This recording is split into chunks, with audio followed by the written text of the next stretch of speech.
और गैर भाजपा शासित राज्यों में एजेंसियां वायलेंट हैं। In BJP ruled states agencies are silent and in non BJP ruled states agencies are violent. साथियों, 2014 जब यूपीए की सरकार थी, 10 सालों में इन्फोर्समेंट डायरेक्टरेट ने मात्र 112 जगह रेड करी, लेकिन 2014 से लेकर 2023 तक इन 9 सालों में इसी इन्फोर्समेंट डायरेक्टरेट ने 3100 जगहों पर रेड करी।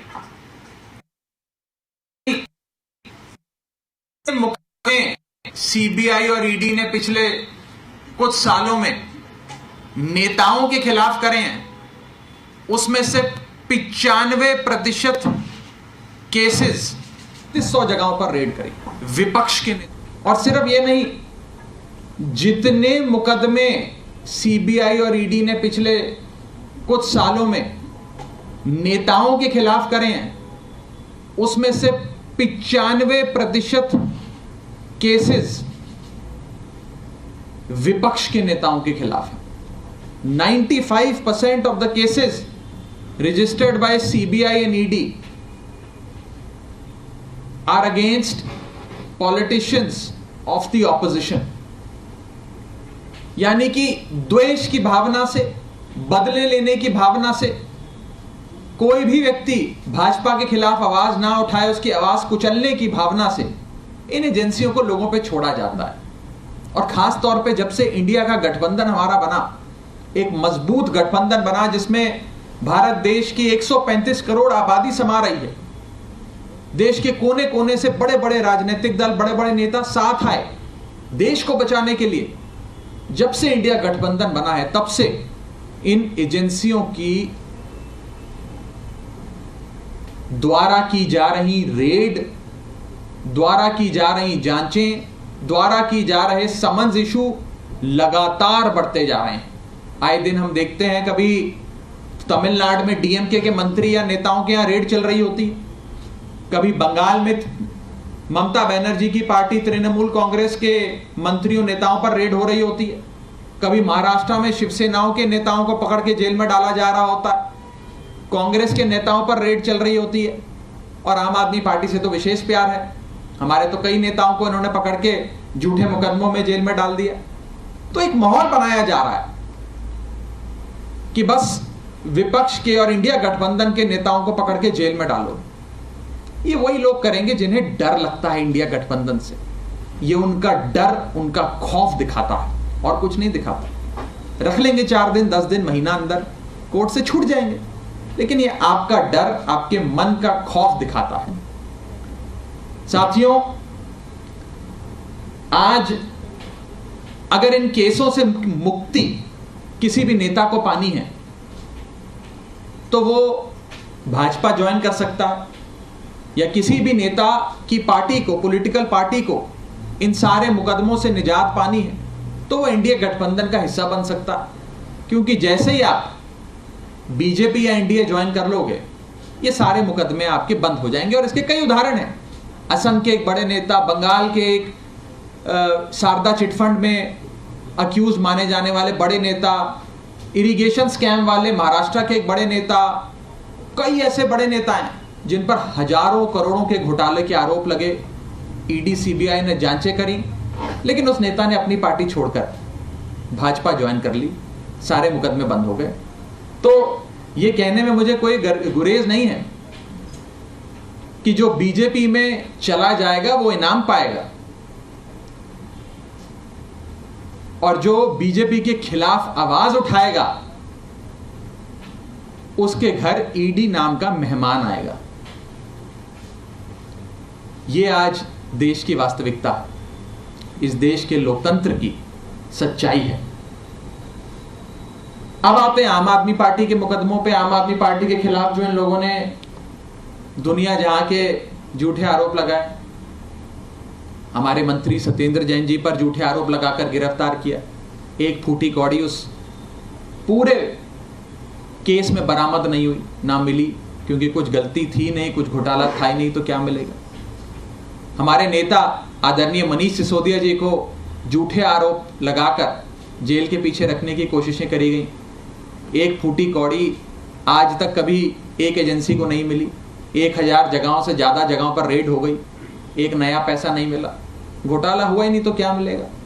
हमारे नेता संजय सिंह जी, जो सबसे मजबूती से अगर कोई भाजपा का विरोध करता है संसद के भीतर भी और संसद के बाहर भी, आज उस विरोध की सजा संजय सिंह जी को भाजपा ने दी और सलाखों के पीछे डाल दिया मनगढ़ंत आरोप लगाकर। अब इसी प्रकरण में आज हमारे दिल्ली के एक बहुत ही प्रसिद्ध और लोकप्रिय विधायक, जो कई बार विधायक रहे, अमानतुल्लाह खान साहब, ओखला विधानसभा से हमारे विधायक हैं, उन पर सुबह से ईडी की छापेमारी, इन्फोर्समेंट डायरेक्टरेट की रेड चल रही है। मैं पहले आपको साफ कर दूं और पूरे फैक्ट्स लेकर आए हैं, आज तथ्यों के आधार पर बात करेंगे। जिस विधायक पर, आम आदमी पार्टी के जिस विधायक पर आज रेड चल रही है, इसी मसले में हमारे इस विधायक को पिछले साल सितंबर के महीने में गिरफ्तार किया गया था एक एजेंसी द्वारा, जिस एजेंसी का नाम है ACB, एंटी करप्शन ब्रांच। यानी कि कोई एक कथित अपराध हुआ जिसके बारे में मैं भी आपसे बात करूंगा विस्तार से, और उस कथित अपराध के चलते ACB ने उन्हें पिछले साल सितंबर में 16 सितंबर को गिरफ्तार कर लिया। उन्होंने अपनी गिरफ्तारी को कोर्ट में चैलेंज किया और कहा मेरी गिरफ्तारी गलत हुई है, मुझे बेल दी जाए। तो उसी महीने 28 सितंबर को कोर्ट ने हमारे विधायक अमानतुल्लाह खान साहब को बेल दे दी और उन्हें छोड़ते हुए जो ऑर्डर कोर्ट ने पढ़ा है, मैं शब्द ब शब्द वो सारे कोर्ट द्वारा दी गई ऑर्डर में जो रेलेवेंट पैराज है आपके सामने रखूंगा, ताकि आप समझ जाएं और दूध का दूध और पानी का पानी हो जाए। जिस प्रकार से कोर्ट ने अमानतुल्लाह खान साहब को रिहा करते हुए एंटी करप्शन ब्रांच की खिलाफ टिप्पणियां करी, उन्हें कोसा और यहां तक कि उन्हें साफ तौर पर कह दिया कि इस मुकदमे में कोई जान नहीं है, ये गलत मुकदमा आप लोग करके इस व्यक्ति को पकड़ कर ले आए। लेकिन सजा सिर्फ इसलिए दी गई अमानतुल्लाह खान साहब को बीजेपी द्वारा उन पर रेड कराकर आज, क्योंकि वो आम आदमी पार्टी के नेता। मैं साफ तौर पे बता दूं कि कोर्ट ने पिछले साल इसी मुकदमे में, जिस मुकदमे में आज अमानतुल्लाह खान साहब पर ईडी की छापेमारी चल रही है, इसी मुकदमे में इसी कथित अपराध के लिए कोर्ट ने क्या कहा वो आप मेरी जुबानी सुनिए। मैं कोर्ट के रेलेवेंट पैराज आपको पढ़ के सुनाना चाहूंगा। पहला कोर्ट कहता है पैरा 45 में, ये lower court Rouse Avenue court का ऑर्डर है, ऑर्डर की तारीख है 28 सितंबर 2022। उनको रिहा करते हुए कोर्ट कहता है the first allegation which is made against the accused with regard to recruitment of 32 contractual employees। भाई आरोप लगाया गया कि इस MLA, इस विधायक ने, जो वक्फ बोर्ड के चेयरमैन थे, उन्होंने 32 ऐसे लोगों को अपने यहां नौकरी दे दी जिन्हें नौकरी नहीं देनी चाहिए थी, और उन्हें पगार दे दी, सैलरी दे दी जो उन्हें नहीं देनी चाहिए थी। कोर्ट आगे कहता है there is no material on record to show that these employees had withdrawn their salary from the Waqf fund without doing any work or they were not qualified for the job.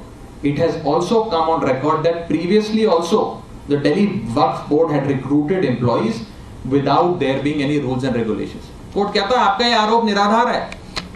आज से पहले भी लोगों की भर्तियां हुई वक्फ board में, और ये आरोप लगाना कि इन लोगों को गलत पगार दी गई, इन्होंने वो पगार बैंक से विड्रॉ कर चेयरमैन को दे दी, रिश्वत दे दी, ये गलत है और इसका कोई सबूत आपके पास नहीं है।